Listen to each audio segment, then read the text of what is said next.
good morning, everyone, and welcome to Climbing Profit Mountain, our Financial Operations Management webinar. I'm really pleased to be your host today, and very grateful for the opportunity to have been by your regional directors. And I want to walk you through some elements that today on financial operations. And my goal for you today is that you're left with some real great meat and potatoes and information that you can utilize. And we're also going to just share with you an outline of our two-day financial operations workshop that we'd love to come down and to host. We are excited about that. We've hosted this twice now for the RE/MAX Ontario region, and we're going to share with you just some of those elements also. So I'd like to just maybe walk through an agenda with you. But first and foremost, I know some of you already know me, and I'm really happy that I had the opportunity to be in Whistler with you last year for your broker convention. But for those of you that may not know me, my name is Peter Mueller, and I've had the good fortune and to be in the real estate industry all my life. I've been 10 years selling as a real estate agent. I started at 19 years old, and when I was 29, I started my own real estate brokerage and did very well and sold my business successfully in 2003. And for the last 9 years, I had the opportunity to do consulting and coaching. Oh, and I'm sorry that I didn't show you my screen there. So for the last 9 years now, we've been doing consulting and coaching. So I've had the opportunity also to speak all around the world, so I'm very thankful for that. And I hope you enjoy this webinar today called Climbing Profit Mountain. Let me just share with you some of the elements that we're going to walk through today. I want to just give you a little bit of an overview of our company and who we are and what we're all about. That's going to be just to give you a perspective as to maybe our points of distinction. Then I want to share with you what we call our operations, our financial operations model, sort of the illustration of how we work with clients on a regular basis and what our structure is when we're helping people, work in their businesses. Then we're going to dive into our first plateau, which is called budgeting for profit. And in that segment, I'm just going to share with you the 5 purposes of a business, the 2 sides of the coin in managing profitability, the 8 key metrics a strategic audit will identify for your company, the 3 views of your business. And then I'm going to share with you something very interesting. I'm going to share with you a case study where I'm going to show you 6 offices side by side in order to demonstrate some key differences that some are experiencing one towards another. And I just wanted to stress and to clarify the fact that all of these numbers, all of this information as a third-party company is strictly confidential, and we do not identify individuals or their specifics, but we are able to show consolidated numbers and information, and from that we derive leading practices and benchmarks. So I'm going to share with you a bit of a case study, and then I'm going to share some leading practices and benchmarks. And now this is, I think, is going to be invaluable for everyone on the webinar today, because in respect to benchmarks and leading practices, this isn't something that you have readily available to you. Nobody is able to give it to you. And because everybody does their financials differently, what happens is it's very difficult for you to establish certain numbers that are very, very critical in order to help you manage your business at a high level. Because we work with hundreds of clients and we've done hundreds and hundreds of strategic audits and we've standardized the approach to it, we can give you direct side-by-side comparisons. So that's going to be invaluable for you. Then I'm going to share with you the workshop outline just to give you an idea of what the 2 days will look like. And the next steps will be filling out a survey at the end of the webinar to indicate your interest. And I'll walk through all of those pieces as we get there. So let's start off with just a little bit about our company. Just want to point out one piece, and that is what makes us different. The first bullet there is our unique profitability perspective of sales and operations alignment. This is a very important distinction because I've been in the real estate business for coming close to 30 years, and I've attended just about every workshop, training, seminar, speaker engagement you can imagine. And I'm a firm believer in self-education and coaching and training. That's how I live my life and how I've also walked through my own personal business experience. But one of the things that I found, which has been consistent, and I only realized this later in life, is that much, if not most, if not all, of that which is available to us is sales focused. And even though those elements are very critical and important, like recruiting more agents and making more productivity and gaining market share, one of the things that is missing quite significantly in our industry is the other side of the coin, which is financial operations management. So I just want to let everyone know on this webinar that as a company, we take both of those components into account. And that's critical because that side of the coin, I would suggest, is actually even more important than on the sales side. So, and of course, as an organization, we work with teams, and we work with agents and broker owners and managers, and with on the regional level. So just give you a little perspective as to who we are and what we're all about. So let me share with you now the what we call SPPs. And by the way, SPP is the acronym for Strategic Peak Performance. So whenever you hear me say SPP, you know that that's just the acronym for our company name.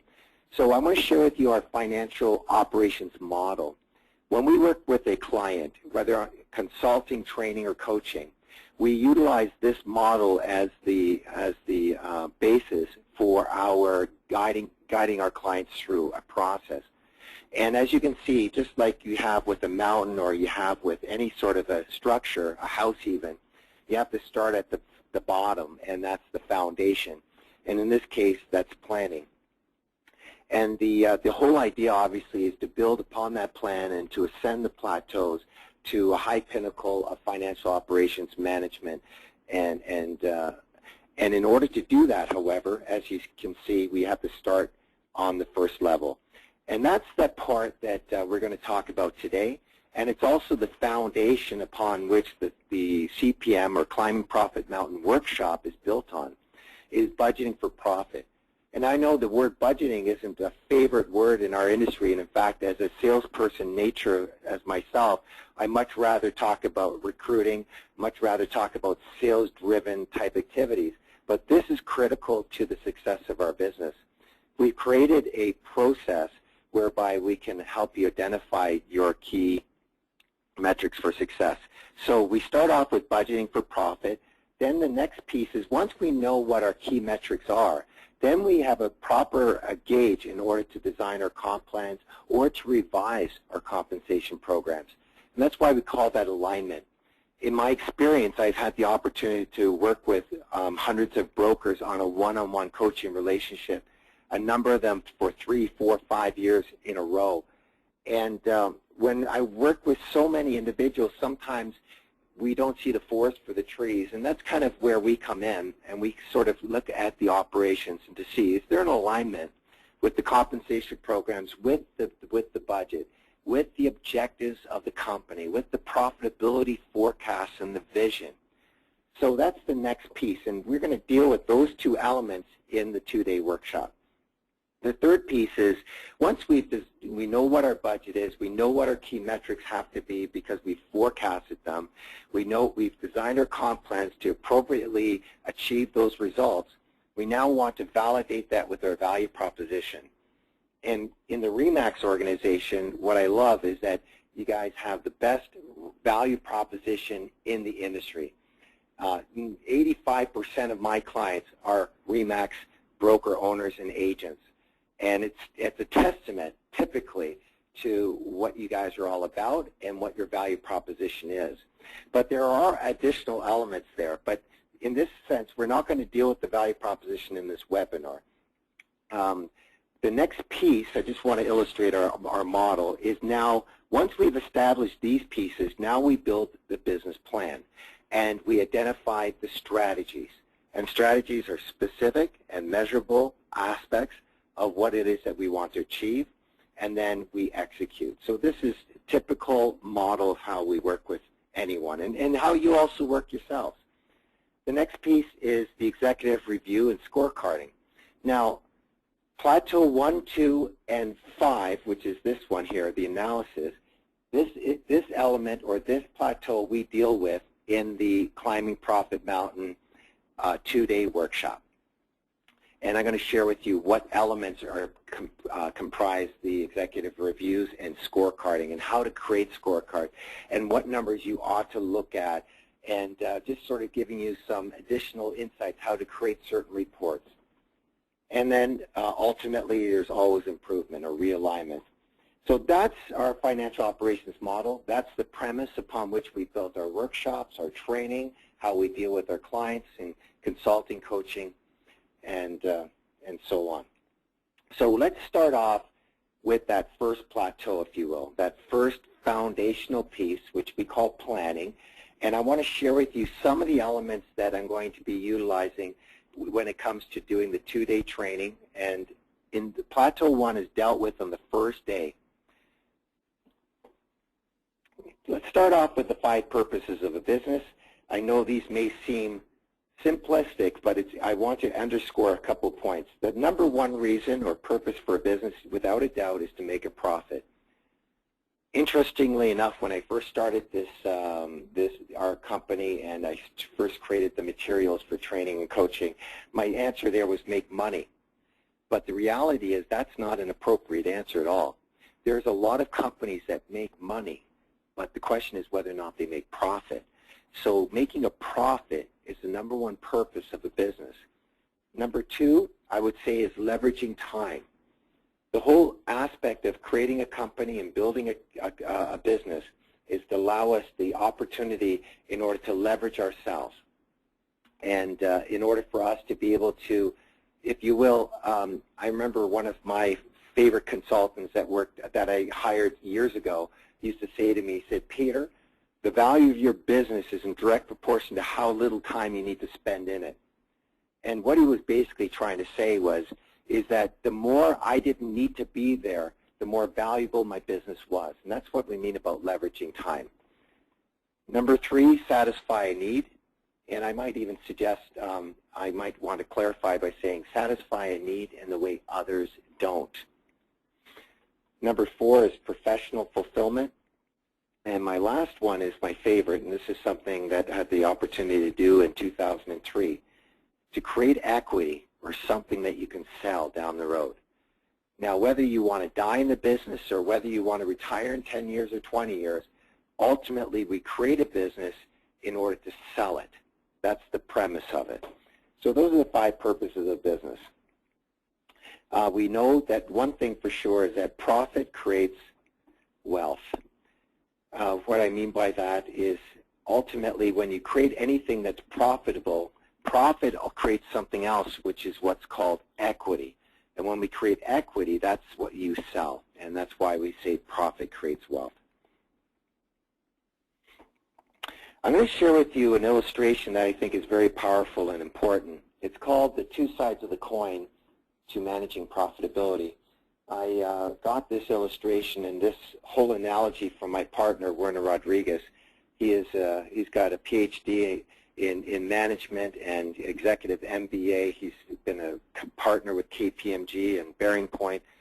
And it was very enlightening when we had this discussion. And this just makes a very clear distinction as to what I was trying to refer to earlier as to our point of distinction at SPP. The 2 sides of the coin to managing profit, the number one side, or the one side of the coin, is sales.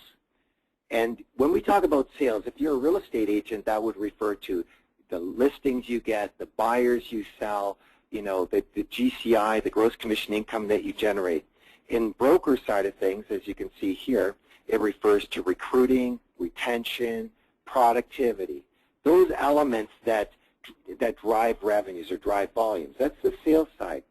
But there is an equally important, if not more important, side of the coin, and that is the financial and operations management.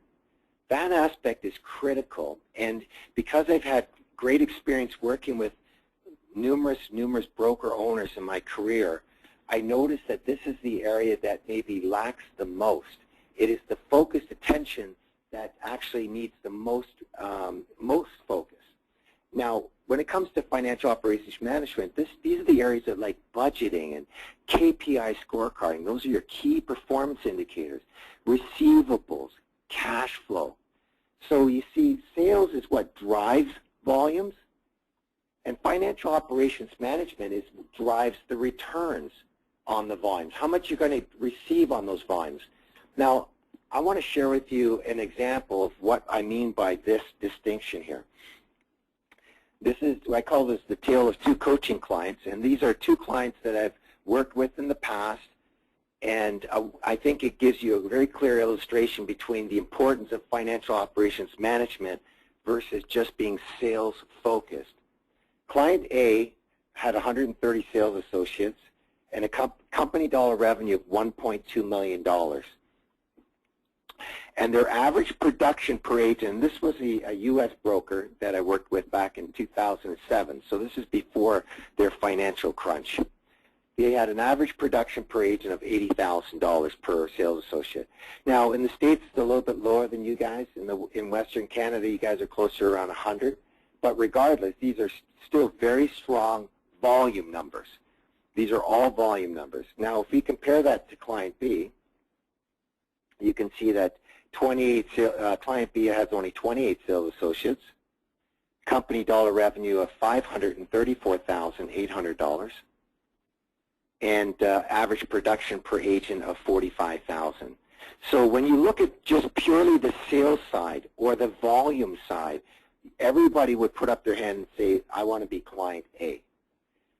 Now, when you do an audit of a business, you get into the nitty-gritty and the understanding of the financial operations. And here's what we found. Client A was losing $250,000 a year, but Client B was making a profit of $200,000. So you see, if we looked at just on the volume side of things or the numbers, we would say everyone would want to be Client A. Client B, I'm going to share with you why Client B is so successful and why Client A is actually failing miserably.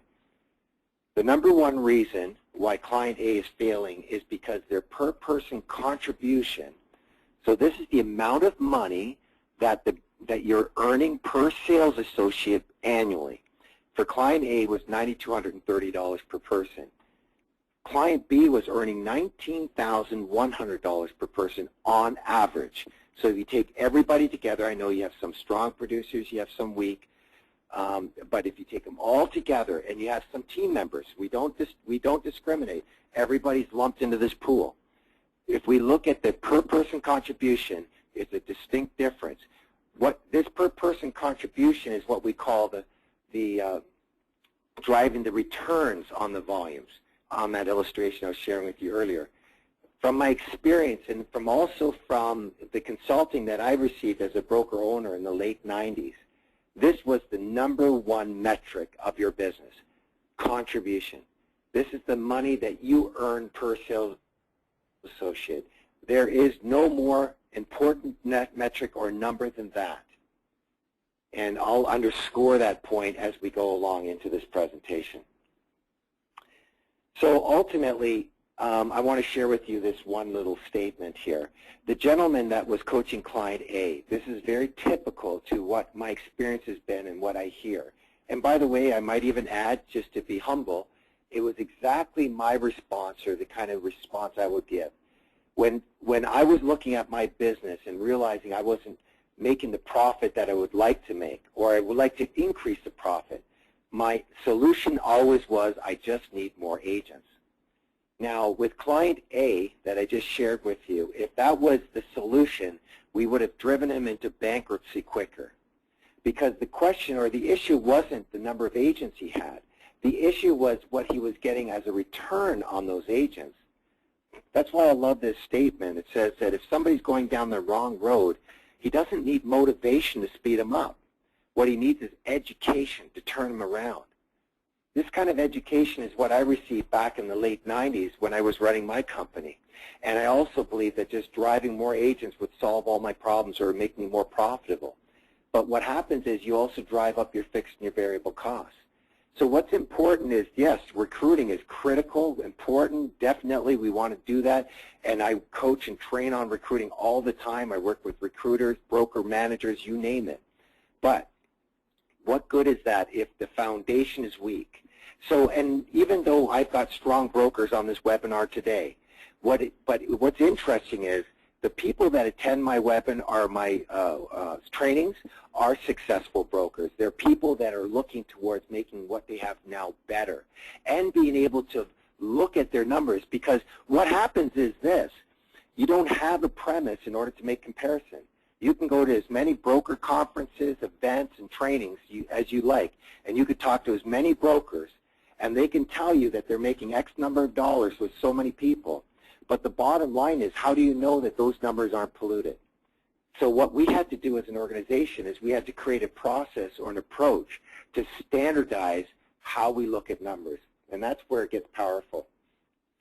Number 3, in order to create a great business, we first must know how to budget for profit. So in the 2-day workshop, this is what we do.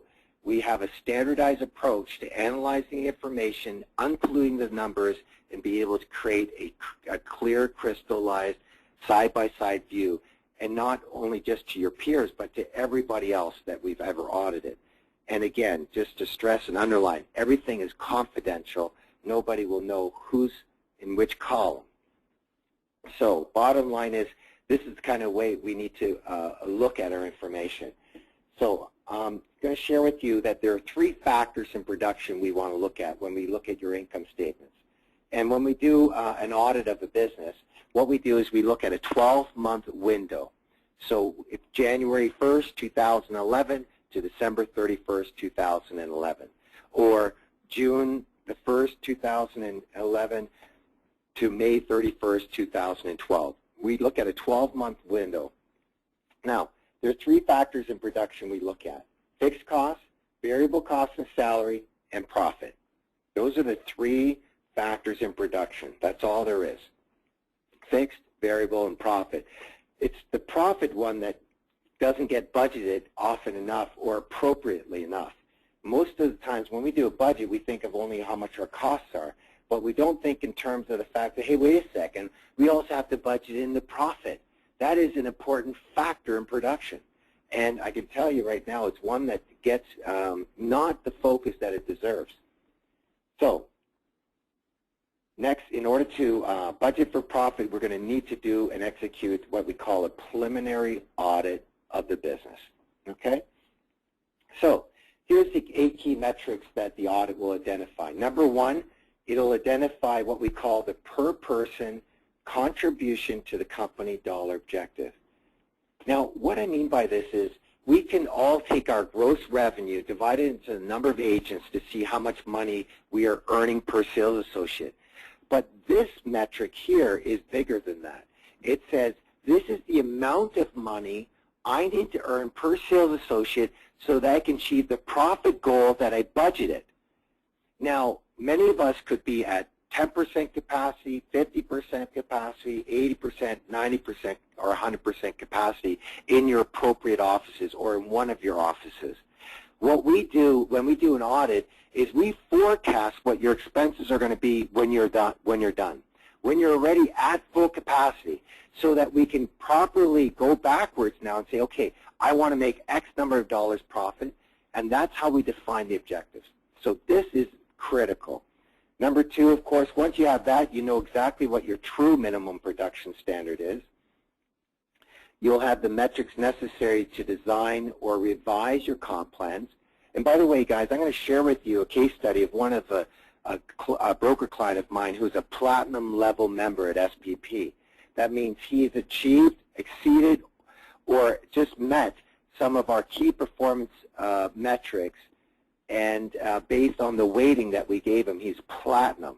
Now, here's a broker that we've worked with who actually has increased his profitability just by looking at comp plans in just a different way. I'm going to show you a testimonial from him, which I was so excited to receive. Number 4, it'll show your true break-even point for your company. What is that break-even point? When will we achieve it, or when have we exceeded it? Number 5, your true profitability. and forgive me for going through these a little bit quickly. I don't want to spend too much time on each bullet. Number 6, it'll also share with us our true equity potential. So when we do an audit of a business, we can also forecast to a certain degree what we anticipate the equity is for that business once we've achieved that goal. So that's number 6. Number 7 is your future financial target. And again, I don't want to spend too much time on each point. This is one of my favorite. I've been involved with many merger, acquisitions, or exit strategies when I work with a client. I have one client in the United States with 250 sales associates. He doesn't make a move unless we do an audit of his organization that he's looking to acquire. So this is very critical. If you have a clear report and understanding as to what you're potentially purchasing or acquiring, or you're doing a merger, this would be very valuable information. And once you see the numbers, it'll give you more of an understanding as to how valuable this is. Now, let's talk about the 3 views of your business. So there's 3 views that we've come up with. Number 1 is what we call the current state. The current state view is really just taking your income statement and populating the numbers as we see it. That's what we call the current state. But the next state we call is called the SPP, current state. So it's interesting when you start to look at financials, you could see how polluted they become. So what we had to do is we created a standardized view. Now I'm going to share with you an actual illustration to make this very clear. But I also call the SPP current state the view of a buyer. The view of a buyer, and I'll share with you what I mean by that in a moment. And the third state is what we call the SPP future state. So once we've been able to unpollute the numbers, create a view of a buyer, or the SPP current state, then what we do is we project the expenses to your max capacity in order to define some very critical information. So these are the 3 views we create for your organization or for your individual offices. I have one client here in Ontario with over 400 sales associates with 7 offices, and we did 7 audits, 1 for each office, and we created a side-by-side view, and it was incredible what we found. And we started to see, why is this office overperforming this one? Why are the expenses higher per person in this one than the other one? And when we have that kind of information, we're going to be doing a corporate meeting on June the 25th. I'm going to be meeting with them. We're going to be discussing strategy, and we're going to be looking at, and because once you have this kind of depth or you have this kind of view, all of a sudden you've got great subject matter in order to discuss, in order to become more profitable. Now, I'm going to, on the screen right now, what you see is is an actual audit of a broker that I did in the United States. And it's a smaller brokerage with about 15 sales associates, but it's good just basically there in order to share with you just sort of the differences between the 3 views. If you notice, in the current state, there's the first column. The second column is SPP current state. The third column is the SPP future state. The first column is the numbers based on the income statement. The second column is what is that standardized view that we just talked about. And the third column is this business forecasted to its full capacity. Now, in this case, his future capacity that he identified demographically was 20 sales associates. Right now, he is at 15. Now, let's analyze this information for a moment. And I want to underscore why looking at financial statements, the way they are useless for us and meaningless information. Because unless an approach is standardized, it doesn't have any validity for us. So I'll give you an example of that. The SPP current state, as I mentioned, is exactly what this person's income statement shows. On his profit line, on the income statement, it shows that he made $71,264 in profit. My question is it true? Well, let's take a look. When we started unpolluting, we looked at a couple of things. Number 1, does he own his own building? In this case, yes, he does. The question then is, well, on the income statement, does he show that he's paying market rent? Because I've seen various numerous different scenarios here when it comes to owning real estate. And whether the accountant decides it's better to pay yourself less rent or more rent is irrelevant. The important thing is when you're analyzing the operation in and of itself, is that an appropriate amount for the purposes of truly seeing our profitability? Number two, pollution number two, this particular gentleman left $180,000 of personal sales commission in his company. So right there we can see that, and he didn't pull that money out. So he left it in. Well, if I was going to buy the company, I got a good feeling he's not going to leave me $180,000 every year. But you see, this is very typical to what we see. Pollution number three, non-standardized salary. With only 15 sales associates, he pulled out $78,459 in shareholder benefits and salary and expenses. Now, bottom line is he deserved to pull more than that out anyways because he left 180 in. But unless we standardize the manager's salary, all of a sudden when we look at a bottom line and compare it to others, again, it's totally polluted. It has no relevance and validity anymore. Pollution number four is what we call non-cash expense. This particular broker's accountant decided to post $14,000 for amortization and depreciation. Again, it's not an expense that he had to write out a check for and submit it. It's an expense that was posted based on depreciating his assets from the balance sheet. Now again, if that's not standardized, what if you had an accountant who wanted to write off $200,000 of your assets because they wanted to mitigate your taxes? Well, again, looking just purely at an income statement would invalidate the information. Unless we knew that, and let's say we wanted to buy a company or we wanted to merge with somebody, we wanted to analyze that information. Unless we did that, we would be significantly overpaying for a business. So we look at the non-cash expense. Number five, flow-through revenue. In this particular case, he left a whole bunch of flow-through revenue in the income. He didn't clearly identify the flow-through revenue. So that's a major, major pollution. So let's take a look at now what we did when we did an audit. So first of all, we looked at, okay, so now when we did the standardized approach to doing an audit, our approach, SPP's approach, we found out that his true profit was only minus $60,000. Now, if you're going to be buying this company, wouldn't you like to know that? Now, why is it minus $60,000? Well, number one, in the standardized approach, we first adjusted the fact that he owned his own building. Now, in this case, the rent that he was paying, $32,500, was market rent. So therefore, there was no adjustment made. But typically, that's not the case. But this is an actual audit. Number two, we removed the $180,000 in personal sales commission.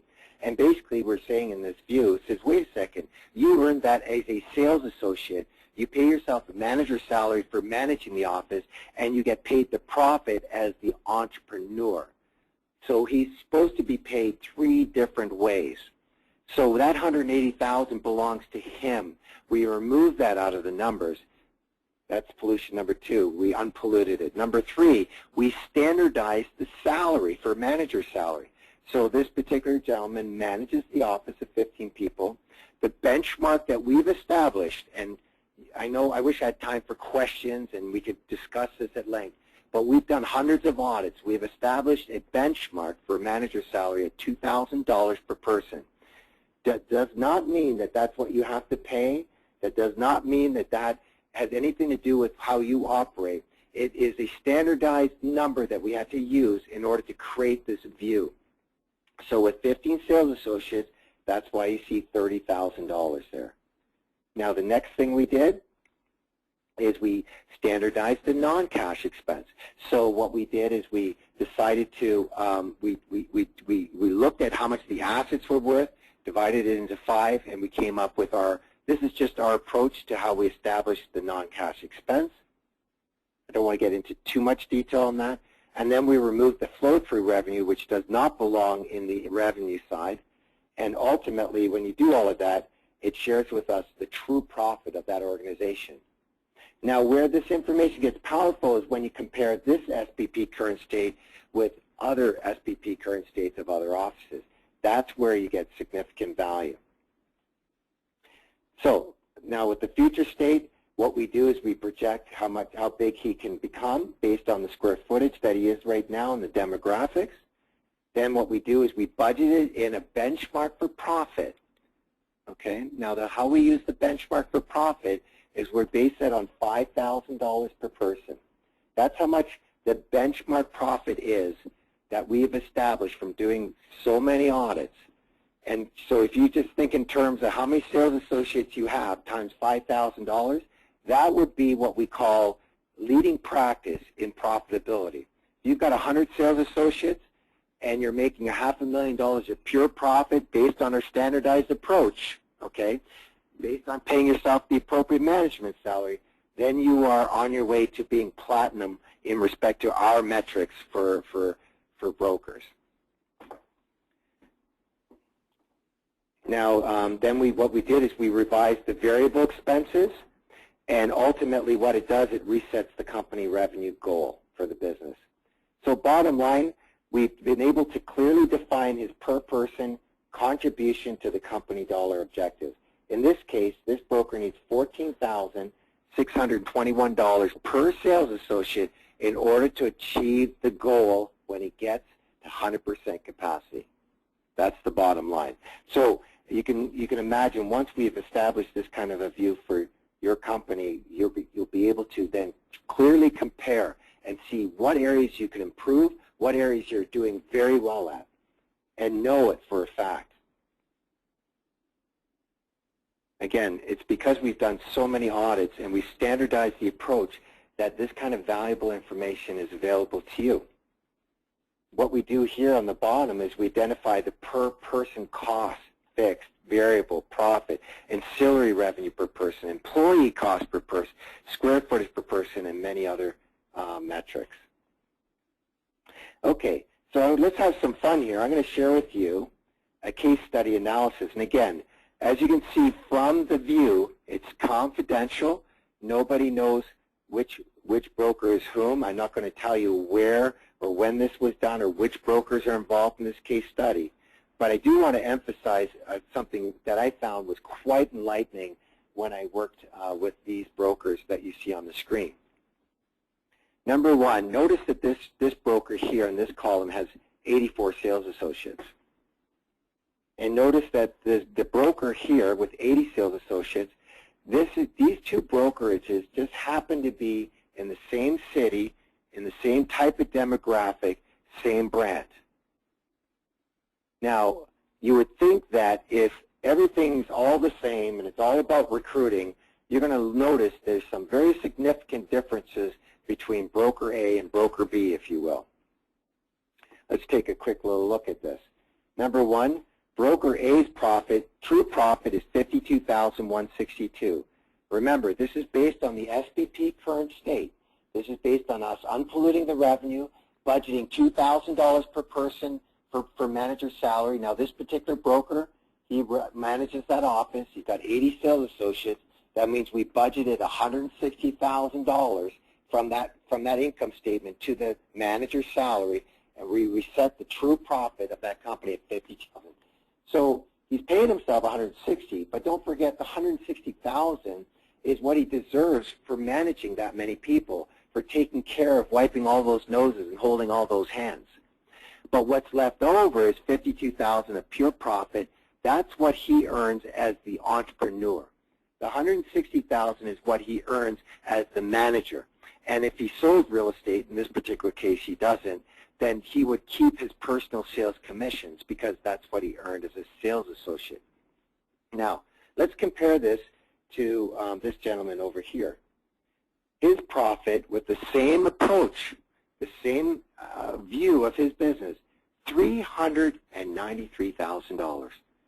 Now, don't forget, that meant he paid himself $168,000 in manager salary, and he still has $393,000 left over. This guy is platinum. And that's what we refer to as a platinum broker. Somebody's achieving that kind of profitability. So let's just dig a little deeper to see why that profitability is as high as it is.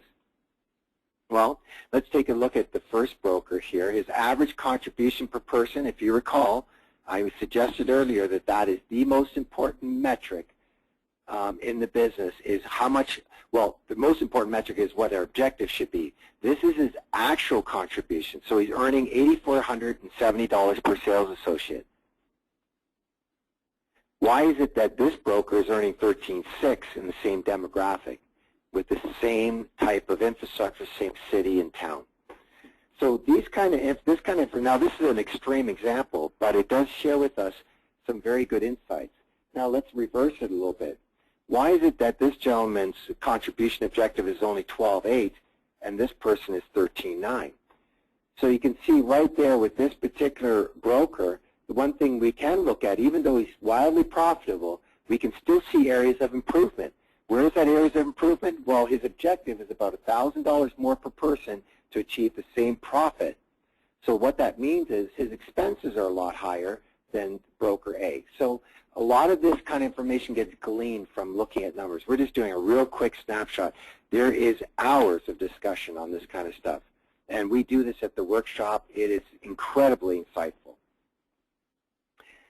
So I'm going to share with you real quick some leading practices and benchmarks. But again, these benchmarks only make sense, and these leading practices only make sense when it's in a standardized approach. So let's start off with cash on hand. You should always have 90 days cash on hand in your business. You take your expenses, you divide it by 4, and that's the amount of money that you ought to have in the bank floating around. And that's one of the key metrics that we analyze in order to define a platinum level broker or a gold level or silver level. We look at how much cash available do they have at any given time. Number 2, receivables per month, $100 per person at any given time. You got 50 sales associates, $5,000 maximum. In fact, my good friend that I'm going to share with you in a moment is actually even lower than that benchmark, which is incredible. 80 square feet per person. Now, some exceptions apply in respect to square footage per person. It's more often than not, this is a very good benchmark to use. Greater than 80% of your sales associates achieving your contribution objective as defined in that audit. Fixed cost per person should not exceed $3,500 per person. And in very extreme circumstances would this be different, and very rare too, I might add. Variable cost per person should not exceed $5,000 per person. By the way, just to give you some insight, at $5,000 per person, $2,000 of that is budgeted towards manager salary, and $2,000 of that is budgeted towards employee salary. So 80% of the variable cost goes towards salary. And because we analyze employee cost per person, another powerful metric to see how well you're managing your human resources. And again, the profit objective, $5,000 per person, which is a very powerful objective and a great objective. Only few brokers that I've worked with have exceeded that profitability objective. Manager salary benchmark, $2,000 per person. Ancillary, and by the way, because in the RE/MAX Ontario region, we work with all the brand new brokers that come into the industry, because we have the benchmarks, we can help them manage how much to budget for certain expenses based on when they get to certain levels. So you've got manager salary, $2,000. You've got ancillary revenue per person, $2,000 per person. Some of my clients exceed $3,000 average per person. That means if you have an office of 100 sales associates, he's making $300,000 in ancillary revenue.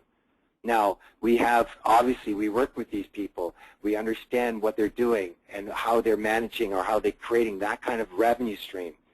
So the solution isn't always just raising fees. There's other methods, obviously, of generating revenue. And the benchmark for employee salary is $2,000 per person. Those are fantastic benchmarks. That is invaluable information you have right there that you can take with you, because this kind of information could only be gleaned from doing literally hundreds of audits and standardizing all the views. Now, so guys, I hope that that gives you sort of a perspective as to the value of numbers, the value of doing a standardized approach to analyzing your business, and how important it is to be able to compare it with your peers, confidentially, of course, so that you have a clear a view as to what areas could be improved and how it could be worked upon. So what I'd like to do at this point in time is just share with you what the agenda looks like for the 2 full days. And I'm really excited about the opportunity of sharing this with you in your region. I've had the opportunity to do this workshop in a number of RE/MAX regions currently, and they have been an overwhelming success. I'm going to share with you a testimonial of one who, to give you some insight as to what it was they were able to glean from this process. On the first day, what we do is we do a presentation on budgeting for profit. I'm going to share with you the 11 steps we use for the audit process. Then what we do is we workshop it. We take your income statement, we workshop the numbers, we identify what's a fixed, what's a variable, what's a non-cash, what's flow-through. And we spend a lot of time working together on this information. Then we'll break for lunch. Then we do a bit of a case study. We share with you leading practices, more additional leading practices, and benchmarks. And that essentially comprises 1 full day from about 10 o'clock to 4 o'clock, 4:30. On day 2, what we do is we do a recap of day 1 just to reemphasize some key points. And what we do is we'll provide every attendee their own individual report, their own individual audit report. It's about a 3-4 page document with a lot of information. But what we will do then is we'll do then a presentation on the consolidated averages, and I'll add additional brokers in there in order to create maybe a 10, 12, 15 brokerage view. And we're going to be able to really get a great study done in looking at these information. And only you as a participant will know which column your business or your company represents. There's nothing that gives away which one you are. But again, when you are able to collaborate in a confidential manner, but with true metrics, it is powerful information. Then we step in, and part of day 2 is we then do the alignment or comp plans. And I do a presentation on the 9 principles of designing comp plans, do a break, and then we'll do the 6 steps in managing your compensation programs, lunch, and then there's a workshop on designing the comp plans. I want to share with you what that looks like. There's a really neat tool that we're able to create. As you can see where that falls into the paradigm here. So what we do when we workshop the comp plans is I've created what's called a contribution calculator. Now this is a tool that I will give you when you attend, and I'm going to share with you how this works. It's a really great tool, and we get some great insights from this. But how it basically works is this. In this column, if you look at this one row here, or column rather, you'll see that this is where we put the percentage that the agent receives and how much the broker receives. Then we can go across the page, and you can do about a dozen different plans, and you can do side-by-side views again. Again, very important. We've created the calculator so it has 4 thresholds. So if you have a structure where somebody starts at 50-50, then maybe the increases, once they hit 30,000, they go to 70-30, and then to 80-20 or 90-10. If that is some of the structure you may have, you can create that with these thresholds. What we then do is we identify what the monthly fee that we're charging those agents in contribution into these areas here, into those columns, or those rows rather. And then what we do, once we analyze a compensation program or a comp plan, then we can identify what the minimum production standard is for that particular plan, because not everybody should be on the same plans. What's interesting, what you see there highlighted in orange, is when you compare that to the number to the left, it shows that on that particular plan, if an agent achieves $40,000 in gross commission income, the company will earn $15,140. Now, this calculator is very powerful when we start putting everybody's comp plans in and being able to compare what works and what doesn't work and how we can tweak it. That's what we do in the workshop component. And when we did this, and that workshop component with one of our attendees, I'm going to share with you his name. It's Dave Coppins. Dave Coppins is a very, very successful broker. But when we put his comp plan up on the screen, we started workshopping it, I made a small suggestion to him about just increasing one of the metrics. And in so doing, it increases contribution by over $2,000 per sales associate.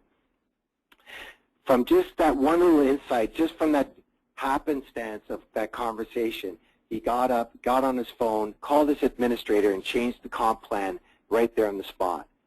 So it's interesting. Here's somebody who's a powerful broker, wildly successful, and still implementing change in order to increase and make it better. So the next part of day 2 is we do what's called the executive review and the scorecards. This is where we'll do a presentation on managing your financial operations, where we do the 5 steps in managing contribution, the 4 steps in managing cash flow. We workshop that again, and we have an open discussion at the end of the day. So that's what the 2 days looks like from the agenda point of view. And as you can see, that's where the executive review and scorecards falls into the paradigm. It's on the 5th level, if you will, of our mountain. Okay.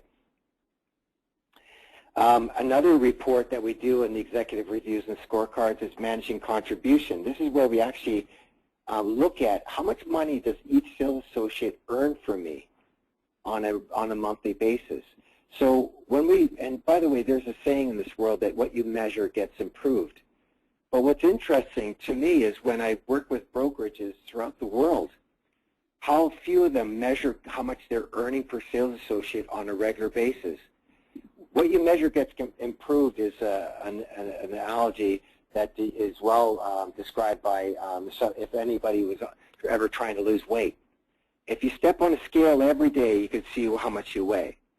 And if you decide not to step on that scale, all of a sudden you can gain 20, 30 pounds with that, and just slowly but surely you don't even notice it. And you get on the scale and you go, oh my goodness, what happened? But what happens is when we look at numbers on a regular basis, and if you talk weight loss is a good example, if we stepped on that scale and notice we're inching up a couple pounds every week, all of a sudden our mind starts to go into overdrive as to, oh, I'm not going to have dessert this week, or I'm going to cut back on drinking beer, or I'm going to do this, or I'm going to do that. Our mind automatically starts working away because we look at it on a regular basis. So part of our approach at SVP says, well, if that principle is true, then we ought to be looking at our contribution on a regular basis per agent. And anything in the red, by the way, indicates people that are falling behind in that particular month. Now, what we also look at is the net differential, because sometimes some months they do a little bit better than others. But you can see with this particular broker, this is an actual contribution scorecard. You can see there's 2 agents right there that are falling significantly behind in his goals and his objectives.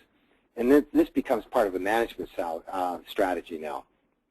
Anyways, we'll go into, then we talk about managing cash flow, and we want to look at how many agents are coming in and out. If we know what our contribution is per person, we can measure that based on the market rhythm. I'm sorry for going quickly over this point. Then what happens is we can forecast when we'll have shortfall in our revenue in any particular month. So we share with you how to create a cash flow calculator for your business also.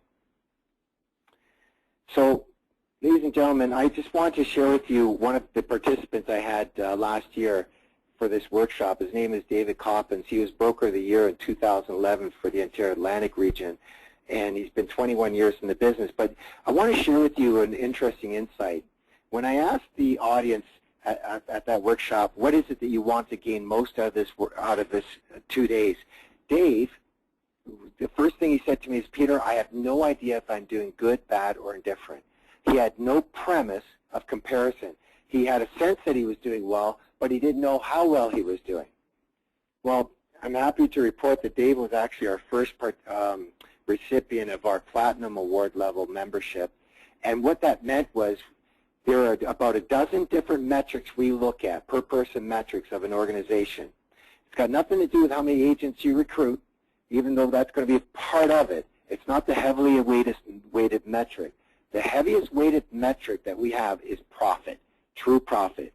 And this gentleman here, if you ever look him up on your Main Street, exceeds or meets most of the 12 metrics that we have identified. He is doing phenomenal. And he's also the one who was kind enough to share with me a testimonial. So that was our flyer that we used for the workshop. But this is the testimonial. testimonial that he gave to us, and we're just really grateful for that. But I got to tell you something, it was insightful for me to see somebody who's doing that well still being able to glean additional opportunities in order to create profitability for his business. And this was just with one idea, just one thought that was gleaned from that whole process. So, folks, just to summarize, here are the next steps. I'm really excited about the opportunity to come out to your region, but we do need a minimum of 8 brokers in order to facilitate this 2-day workshop in your city. So here's what I'd like to do. Because this is a webinar and there's a lot of attendees on, and I wish I could open it up for questions and answers, that would be awesome. But I'd be more than happy to talk to you personally or to answer any of your questions. But if you could do me a favor and please fill out the survey at the end of this webinar. Once it concludes, you'll see a bunch of questions.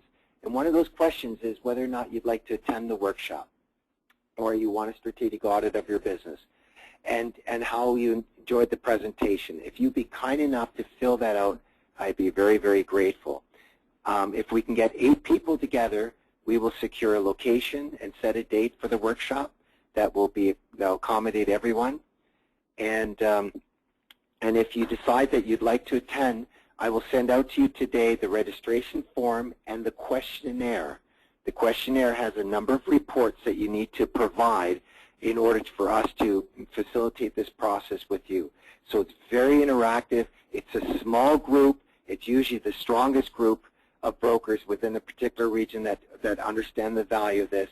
You'll get tremendous value. So what we'll do is we'll send that out to you right away. If you have any questions, you can call me or email me. I'd be happy to address any of those questions or concerns. So at this point in time, I'd like to just first of all say thank you so much for attending. I wish each and every one of you great success in the future, and I look forward to hopefully seeing you soon in the next couple of months. So thanks again, and make it a great day. Thank you.